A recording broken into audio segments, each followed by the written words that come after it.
देखो ये है हमारा सर्कल, जो जो सर्कल का सेंटर पॉइंट होता है हम उसको बोलते हैं सेंटर ऑफ द सर्कल। ये सेंटर पॉइंट यहाँ से लेके यहाँ तक का डिस्टेंस भी इक्वल होता है, यहाँ से लेके यहाँ भी डिस्टेंस इक्वल होता है। अब जिस भी डायरेक्शन में, जितने मर्जी डायरेक्शन से चेक कर लो, ये स्ट्रेट लाइन डिस्टेंस बिल्कुल इक्वल ही होगा, तो इसलिए इसको बोलते हैं सेंटर ऑफ द सर्कल। क्या बोलते हैं? Centre of the circle. तो जो सेंटर ऑफ द सर्कल से लेके बिल्कुल straight line circumference of the circle को टच करती है, इस पॉइंट को टच करती है, हम इसको बोलते हैं रेडियस। क्या बोलते हैं? रेडियस। तो मैं इस रेडियस को नाम दे दूँ ए, इस सेंटर को नाम देता हूँ ए, और इस पॉइंट को नाम दे देता हूँ बी। ठीक है, तो ये हो गया रेडियस। अगर मैं इसको और ज़्यादा इस सेम डायरेक्शन में बिल्कुल 180 डिग्री पे इंक्रीज़ कर दूँ और इस पॉइंट पे टच कर दूँ और इस पॉइंट को नाम दे दूँ सी, तो ये बन जाएगा मेरा कंप्लीट डायामीटर। क्या बन जाएगा?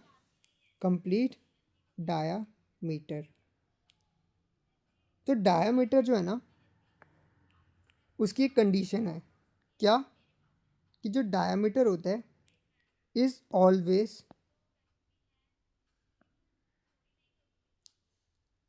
पास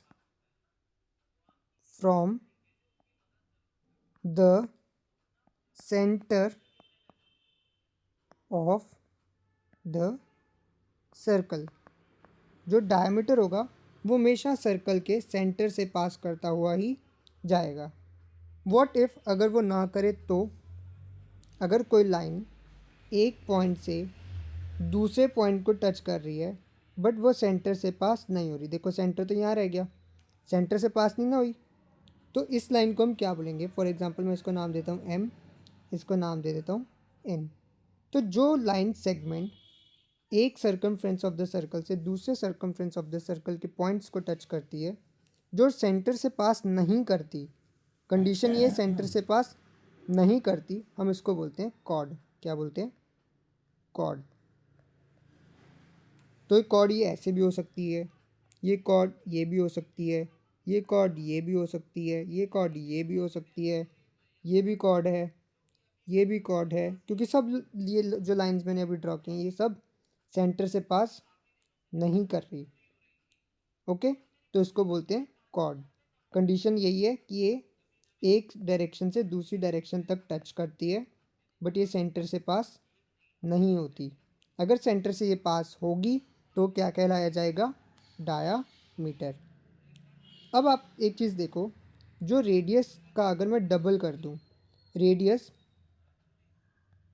रेडियस प्लस रेडियस कर दूं, तो बन जाता है डायामीटर।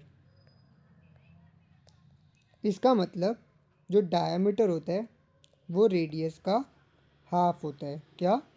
डायामीटर क्या होता है? रेडियस का हाफ होता है।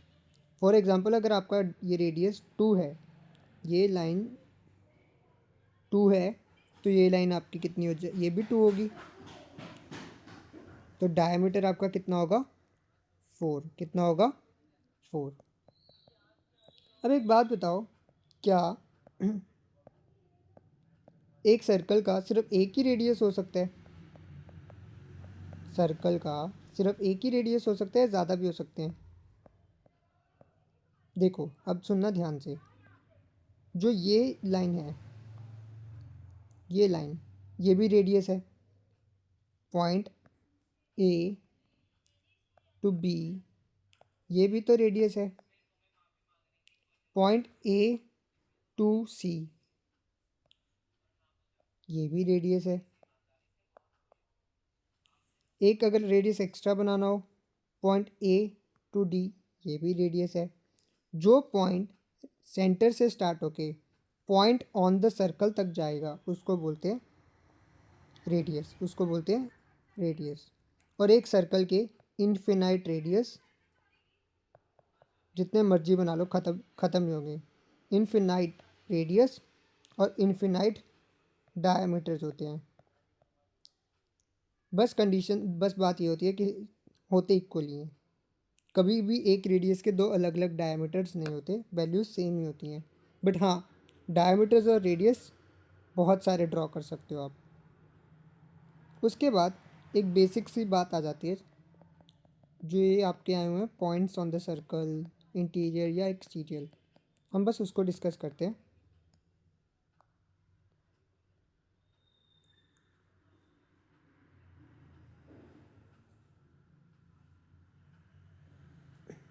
देखो, मैंने एक पॉइंट ड्रॉ किया यहाँ पे रैंडमली, जहाँ पे मेरा मन किया मैंने यहाँ पे ड्रॉ कर दिया। तो ये मैंने सर्कल के अंदर ड्रॉ किया ना, तो जो चीज़ अंदर होती है किसी चीज़ के, हम उसको इंटीरियर बोलते हैं ना, तो उसको नाम बोलेंगे इंटीरियर पॉइंट। जब हम घर की डेकोरेशन करवाते हैं, इंटीरियर डिज़ाइनिंग करवाते हैं, तो वो डिज़ाइनर भी तो सारी डेकोरेशन घर के अंदर की डिज़ाइन करते हैं ना, तो जो अंदर की चीज़ होती है उसको हम बोलते हैं इंटीरियर। अब इंटीरियर का ऑपोजिट क्या होगा? एक्सटीरियर। तो कोई भी पॉइंट अगर मैंने सर्कल के बाहर ड्रॉ किया, फॉर एग्जांपल यहाँ पे ड्रॉ कर दिया, इसको नाम दे दिया मैंने बी, तो ये क्या हो गया? Exterior point. सर्कल से बाहर है तो एक्सटीरियर हो गया। बट अगर कोई मैं पॉइंट सर्कल के ऊपर ही ड्रॉ कर दूँ, जहाँ पे मेरा ये पॉइंट है, देखो इसको मैं जूम करूँ, मैं सर्कल के सर्कमफ्रेंस बोलते हैं ना इसको, बाउंड्री को, मैं इस पर कोई पॉइंट ड्रॉ कर रहा हूँ, तो ये क्या है? Point on the circle, point on the circle. ये बिल्कुल, ये बहुत सारे भी हो सकते हैं, आप एक बना लो, फिर दो बना लो, तीन चार, जितने मर्जी बना लो। ये सारे जो इस ब्लैक लाइन के ऊपर पॉइंट्स ड्रॉप करोगे आप, ये होंगे पॉइंट्स ऑन द सर्कल। अब आप करो अपने क्वेश्चंस खुद ट्राई। अगर कोई क्वेश्चंस फिर भी समझ ना आए तो बताना।